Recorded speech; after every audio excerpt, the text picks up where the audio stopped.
तो किसी की मुखालफत भी नहीं की, ठीक है। किसी की ज़ात को मेरी ज़ात से नुकसान नहीं पहुंचा।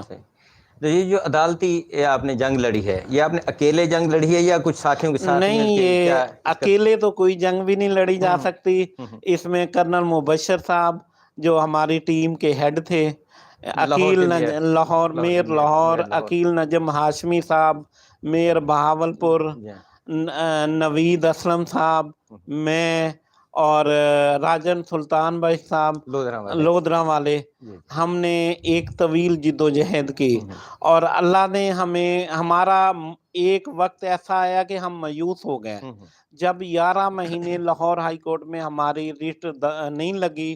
तो फिर हमने सारे इकट्ठे हुए मेयर लाहौर के पास और हमने फैसला किया कि चले सुप्रीम कोर्ट का दरवाज़ा खटखटाते हैं, शायद वहाँ से रिलीफ मिले। हमारा असल मकसद जो था ना, वो ये था कि हम बहाल हो ना हो, बल्दियाती अदारे जो हैं वो फाल होने चाहिए। फाल नहीं, इसको आइंदा कोई भी हुकूमत, चाहे वो मुस्लिम लीग नून की है, पीपल पार्टी की है या किसी और जमात की है, वो तहलील न कर सकें। अल्हम्दुलिल्लाह हमें ये बड़ी खुशी हुई कि पाकिस्तान की हिस्ट्री में पहली दफा एडमिट किया गया कि तीसरा पिलर जो है वो बल्दियात है, नेशनल असम्बली, सूबाई असम्बली और बल्दियात। ये एडमिट किया गया सुप्रीम कोर्ट की सतह पे, सुप्रीम कोर्ट के। माशाल्लाह। अल्हम्दुलिल्लाह उसके बाद जैसे उन्होंने बहाल किया, हमने कोशिश की कि लोगों को ऑफिस गया, उसके बाद जो हमारे साथ ब्यूरोक्रेसी ने किया वो आपके सामने है। नहीं, वो तो खैर गवर्नमेंट के अहकामात पे मजबूर है ब्यूरोक्रेसी भी, उन्होंने जाती तौर पे तो कोई ऐसा नहीं करना होता है। देखें ब्यूरोक्रेसी का काम होता है कि बुनियादी मसाइल लोगों के हल करना, लेकिन एफआईआर देना अगर सही है तो दें, इसमें कोई हर्ज नहीं है।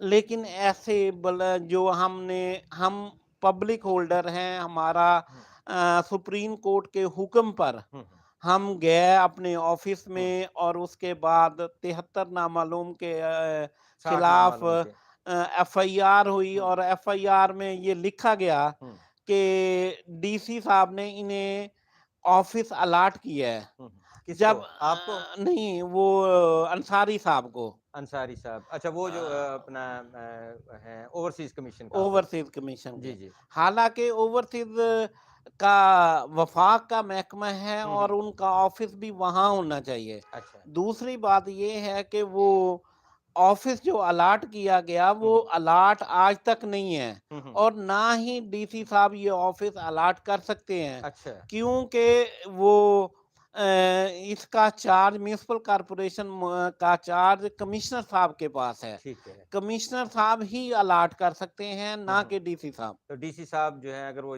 अलाट करना चाहे तो तहसील कौंसिल में कर सकते थे, वो अपने जो उनका महकमा था। हाँ, वो जिला तो कौंसिल में जिला करता, कौंसिल, तहसील जिला कौंसिल कौंसिल में कर ठीक। सकते थे। चलें, ये तो आपका गिला शिकवा भी है इस हवाले से कि इंतजामिया ने आपके साथ ज्यादती की, लेकिन उनका जो मौक़िफ़ था वहाँ से आया है कि आपके कारकुनों ने वहाँ जाके काफ़ी हुल्लड़बाजी की और तस्वीर वज़ीर आज़म की, वज़ीर आला की तस्वीर को वहाँ से उतारा और उनके खिलाफ नारेबाजी की।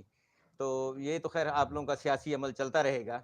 ये बताएं चौधरी साहब कि जब आप पहली दफ़ा मेयर मुंतखब हुए तो यहाँ पर मुल्तान में काफ़ी अच्छे प्रोजेक्ट भी शुरू हुए और आपने वर्ल्ड बैंक के साथ एक बड़ा अच्छा मुआहदा किया, मुझे याद पड़ता है क्योंकि उन दिनों में हम भी आपके साथ वहाँ भरपूर रिपोर्टिंग करते थे। तो वो वर्ल्ड बैंक के मुआहदे के मुताबिक बहुत सारे प्रोजेक्ट जो है मुल्तान में कंप्लीट हुए और कुछ आपके बाद भी हुए, जिसका क्रेडिट अब मौजूदा हुकूमत ले रही है। इस हवाले से आप क्या कहेंगे, कितने आप प्रोजेक्ट आपको कुछ नाज़रीन को बताएं कि आपने किए थे? जी देखें, क्रेडिट लेना तो इस हुकूमत की या तख्तियाँ लगाना इसका बुनियादी काम, इसके अलावा है काम करना इसके। मैं एक बात यकीन से करता हूँ कि जितना काम म्यूनिसिपल कॉरपोरेशन ने अपने 1 साल 4 महीने के टिनोर में कराया है, आज तक ये जो हुकूमत पीटीआई की है मुल्तान शहर में सारे एमएनए एमपीए मिल के भी उतना काम नहीं करवा सके। अच्छा। आज जितने भी मेरे प्रोजेक्ट थे, हम्म, जिनके वर्क ऑर्डर मैंने दिए थे, आपको पता है हम्म, गेटों के हमारे प्रोजेक्ट हम्म, थे, मुल्तान में शहर